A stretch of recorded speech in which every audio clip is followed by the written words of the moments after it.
You may be asking yourself, how can I relate to other fathers that have their living children? They have story after story to share about them when I only have one, and it's tragic. It is this knowledge that for most of us, Father's Day will be too much to even want to celebrate. In this episode, we'll discuss 3 alternative ways to acknowledge the day, but without celebrating it with others, because it's just too painful for us at this time in our lives. Subscribe to our channel and ring the bell to get alerts for when we post a new podcast every Sunday. Stick around, we're getting started right now. Hello, everyone. This is Jeff, and this is Tony Brabeck, the founders of Our Little Sparrows Pregnancy and Infant Loss Support. If you would like to know more about us and our organization, please use the link in the description below. These tips we are about to share may be more for the fathers who have lost a baby and have no other living children at home or on the way. This was the case for us the first 2 Father's Day after our baby died, and we didn't know what the future looked like in terms of having any children to raise. For those who may be in similar circumstances and may have conflicting feelings regarding Father's Day, we hope you find these options helpful in facing Father's Day and honoring your fatherhood. All right, so let's get started with the first of 3 alternatives for celebrating Father's Day. The first one is to just plain and simple get away. So simply take off and get out of town or do a stay vacation at home. Depending on your situation, this would be ideally with your partner, mom. Alternatively, this could be with a buddy or simply alone, and that's fine too. You just turn off all distractions, phones on silent, obviously, in case of emergencies. You want to hold out for that.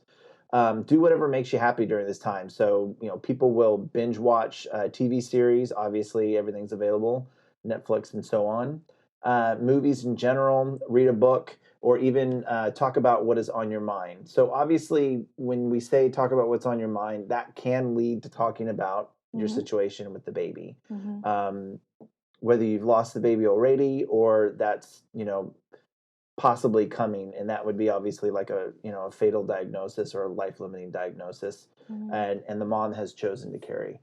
So whatever that conversation leads to, just let it naturally happen would be our best advice. But at the end of the day, whatever happens is okay. The second thing that we had of the 3 alternatives would be to do a home project. So, what do we mean by that? It sounds straightforward, but maybe it's not. Tackle that project that you've been meaning to get to, essentially. So, sometimes we just need a bit of an escape to take our minds off of things for the moment. And we just specify for the moment, obviously, we need to address our grief, we need to talk about it, but there's a time and place for that, right? And maybe this Father's Day you're just not ready, and that's perfectly okay. So it can take your mind off for the moment and then come back to it, at another time. So depending on your situation, this would be ideally again with your partner. If not, with a buddy, or just do the project on your own. I think it's important also to mention, as the wife and spouse, support person, and the mother of the baby, for the first 2 years, we were not pregnant. We weren't anticipating any kids when we had Father's Day.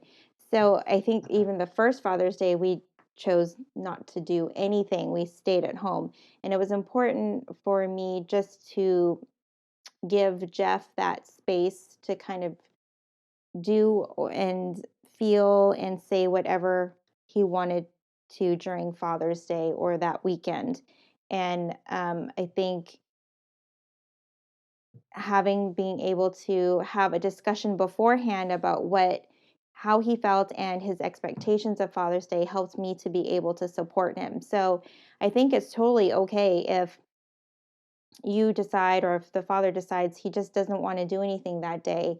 I think it's important, even though we may not feel the same way necessarily, but it is important for him to allow him space to navigate that on his own, but keeping the lines of communication open between the two of you. I think that's important. And if you're not sure about something, or if something he does confuses you, I hope you feel empowered to at least ask, and maybe give him the opportunity to clarify how he's feeling and why he feels that way, so that you have a better idea of where he's coming from, and to be able to support him in that. Is that helpful? Yeah, I think that's good. Okay. I mean, if anyone's going to say something wrong or something awkward or inappropriate, it's going to be us. It's going to be the guys, because it's that different relationship, Mhm. that we don't have the same relationship that mom has with the baby. So there's going to be things that are not at the forefront of our mind that we're Mhm. even thinking about. So I mean, I guess dismissive is probably a good word. And what I mean when I say that is that there's probably a lot of times that we say or do something that comes across as possibly dismissive, and that's not what we mean. But I mean, I from my own experience, I know for me telling Tony that I'm okay with not celebrating Father's Day was in my mind was letting myself and herself off the hook for having to plan anything, for structure anything. That that it's just I was okay with not having the attention on me. Mhm. And even though those were my complete thoughts, I didn't necessarily say all that to her. And so I could see how that could come across as not caring, dismissive, um, and that wasn't my intent at all.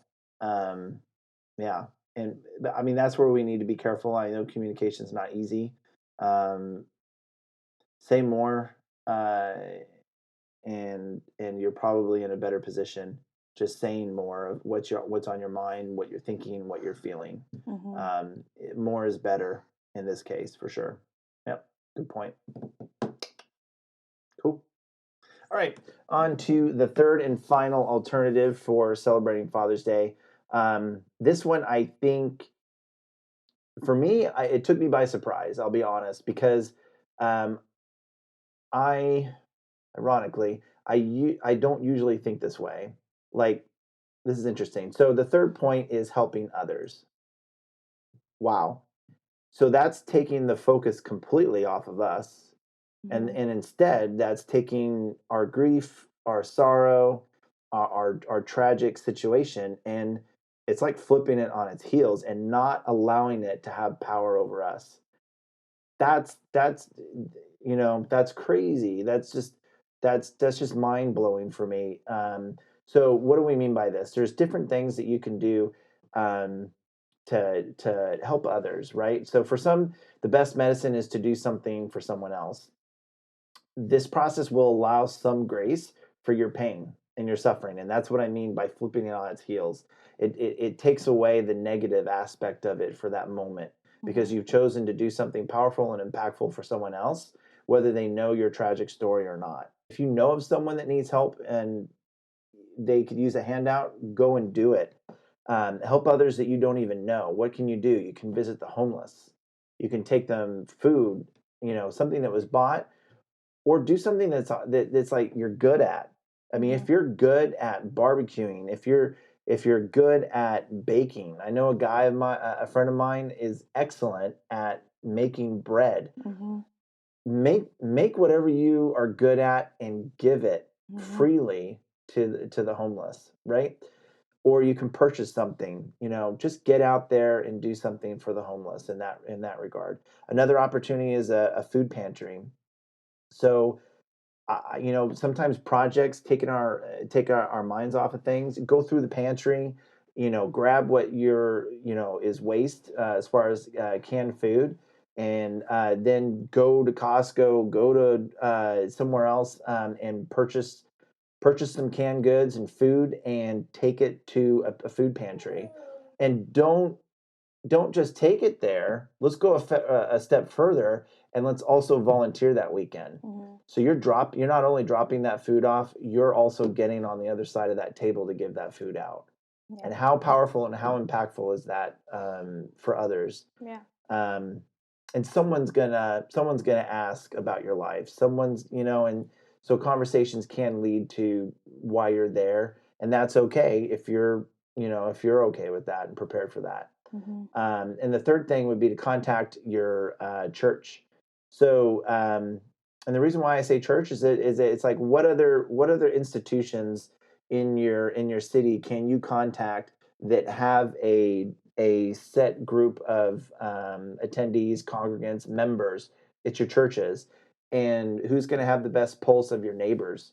It's going to be the churches that they attend.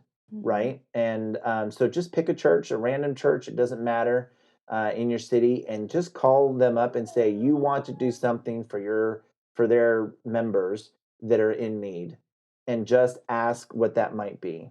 Mhm. So I'm not really going to go into any more detail than that because that's pretty much where the exchange will take place, and you'll figure it out from there. Mhm. Um, and whatever that leads to, it's going to be powerful. It's going to be impactful, not only for you, but for that family or that individual, Mhm. whatever that ends up being.